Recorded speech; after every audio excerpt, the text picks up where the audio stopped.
Umaga po, Mike Tangog po for Margo TV Philippines, no? Kayo po ay dating chairman ng NCIP, no? Na ngayon po ay tatakbong senador. Sir Allen, yung kasalukuyan po nga nakaupo ngayon bilang chairman, ano po, may coordination po ba kayo? Ano po bang napag-usapan nyo? At gusto rin po namin malaman kung yan po ba ay nakapanig sa, alam niyo naman po yung politika ngayon, mayroon po ba kayo napag-usapan na kasalukuyan nakaupong chairman? Actually, ang ginagawa ko, mula nung nag-resign ako, ay parang part pa rin ako ng NCIP. Nagbibigay ako ng mga daily information, daily problems na nakikita ko na makakatulong sa kanilang gawain. But of course, I cannot dictate them. Pero masasabi ko lang, I'm sure the present 9 Commission is trying to do their best given the present situation. Kasi hindi man pwede na ikaw nasa ahensya ng gobyerno ay kalabanin mo ang gobyerno. Galing ako sa militar, involved ako sa maraming kudita. Isang natutunan ko, if you want to fight government, get out from government. Tama yun. I'm sure NCIP commissioners are doing their best given the limited situation. Pero saan papunta yan? Kasi ang taong bayan, ang mga indigenous peoples, magagalit yan una sa NCIP. Yun ang una nilang sisihin, hindi man nila alam ang total picture. So, ibig sabihin na, Sir Allen, no?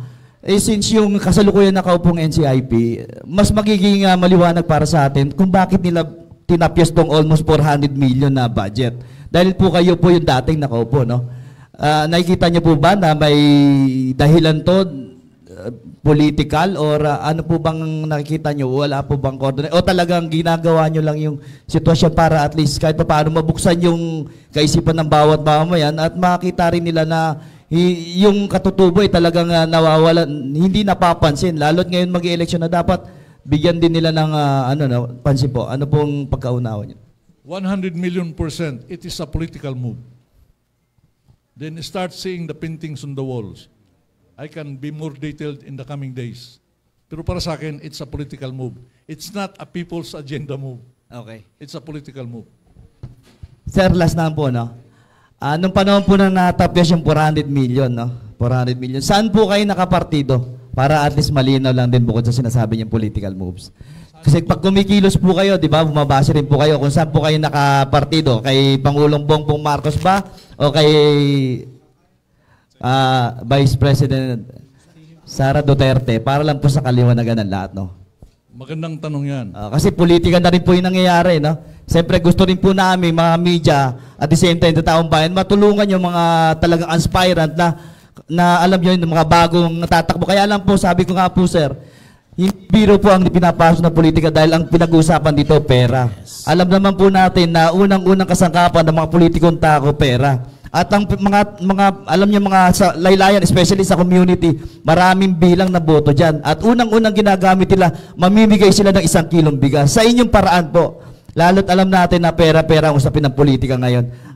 Meron po ba tayo resources o bagay na alam niyo makakatulong bukod sa social media, bukod sa ano po? Dahil pera pare, no? Oo, pera-pera po talaga ang labanan ngayong politika. Tatlong tanong yata yun. Sige po. Ako ay tumakbo bilang kandidato Partido ng Pilipino sa Pagbabago or PPP.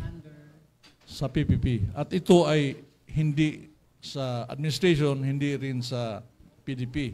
In fact, ako ang nag-iisang tumakbo. At tumakbo ako last minute.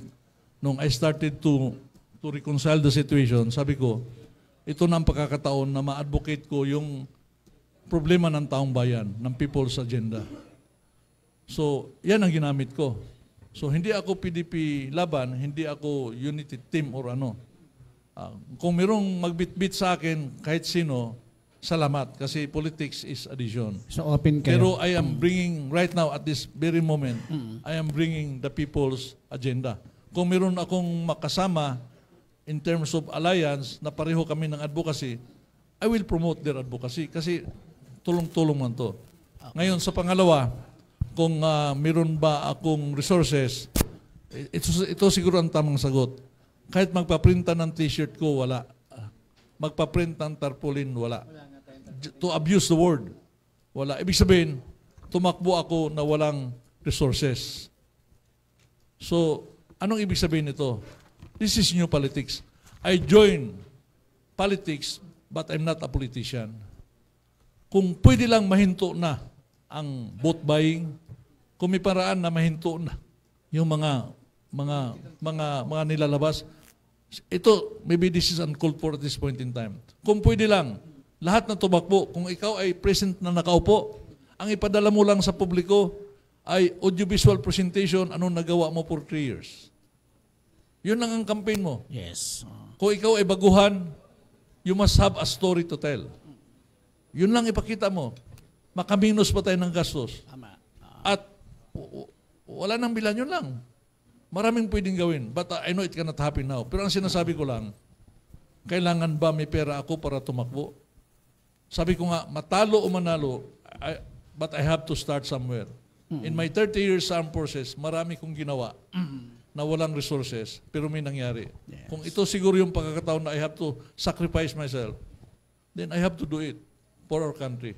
Not only for ourselves, pero yung mga kabataan na nakikita natin, yung mga bata na hindi nakapag-aral, pero hindi na natin alam na one day, yan pala ay future president, yun pala ay future vice president, hindi lang nakapag-aral.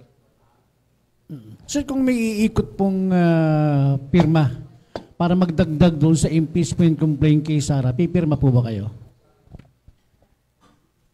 Hindi ko alam bakit ako pipirma kasi hindi naman ako yung nasa Kongreso. As a citizen, yes, sir. Sabi ko nga, hindi ako gagawa ng isang bagay na mag-divide sa Filipino people.